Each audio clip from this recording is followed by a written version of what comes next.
ಈ ದಿನದ ದೇವರ ವಾಕ್ಯ ಕೀರ್ತನೆಗಳು 78ನೇ ಅಧ್ಯಾಯ 71ನೇ ವಾಕ್ಯ. ಮರಿಕುರಿಗಳನ್ನು ರಕ್ಷಿಸುವ ಕೆಲಸದಿಂದ ಬಿಡಿಸಿ ಅವನನ್ನು ತನ್ನ ಪ್ರಜೆಗಳಾದ ಯಾಕೋಬರನ್ನು, ಅಂದರೆ ತನ್ನ ಸ್ವಾಸ್ಥ್ಯವಾಗಿರುವ ಇಸ್ರಾಯೇಲನ್ನು ಸಾಕುವುದಕ್ಕೆ ನೇಮಿಸಿದನು. ಪ್ರೀತಿಯ ಜನಗಳೇ, ದಾವೀದನನ್ನು ದೇವರು ಹೇಗೆ ಆರಿಸಿಕೊಂಡು ಎಂಬುದನ್ನು ಈ ವಾಕ್ಯವು ಹೇಳುತ್ತದೆ.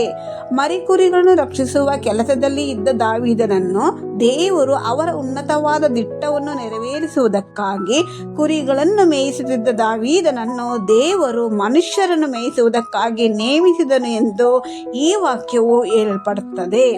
ನಾವೆಲ್ಲರೂ ದೇವರಿಂದ ಕರ್ತನಿಂದ ಆರಿಸಲ್ಪಟ್ಟವರಾಗಿದ್ದೇವೆ. ಅವರ ಚಿತ್ತದಂತೆಯೇ ದೇವರು ನಮ್ಮನ್ನು ಆರಿಸಿಕೊಂಡಿದ್ದಾರೆ.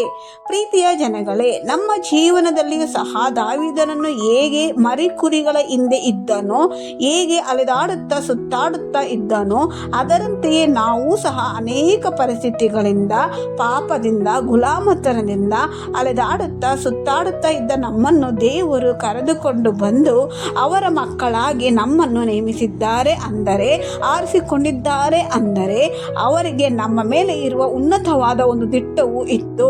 ಕುರುಬನಾಗಿದ್ದ ದಾವೀದನನ್ನು ಮಂದೆಯ ತಲೆಯಾಗಿ ಕರ್ತನು ಬದಲಾಯಿಸಿದಂತೆಯೇ, ರಾಜನಾಗಿ ಕರ್ತನು ಬದಲಾಯಿಸಿದಂತೆ, ಕುರಿಗಳನ್ನು ಮೇಯಿಸುವ ರಾಜನಾಗುವಂತೆ ಕರ್ತನು ಬದಲಾಯಿಸಿದನು. ಈ ದಿನವು ನಮ್ಮ ಜೀವಿತದಲ್ಲಿಯೂ ಸಹ ದೇವರು ಒಂದು ದಿಟ್ಟವನ್ನು ಇಟ್ಟಿದ್ದಾರೆ ಎಂದು ತಿಳಿದುಕೊಂಡು ಆರಿಸಿಕೊಂಡಿದ್ದಕ್ಕಾಗಿ, ಕರೆದಿದ್ದಕ್ಕಾಗಿ ಕರ್ತನಿಗೆ ಕೃತಜ್ಞತೆ ಮಾಡಿ ಅವರ ಚಿತ್ತವನ್ನು ನಮ್ಮ ಬಾಳಲ್ಲಿ ನೆರವೇರಿಸಬೇಕು ಎಂಬ ಪ್ರಾರ್ಥನೆಯಿಂದಲೂ ನಮ್ಮ ನಂಬಿಕೆಯ ಜೀವಿತದಲ್ಲಿ ಮುಂದೆ ಸಾಗೋಣ. ಆಮೇನ್.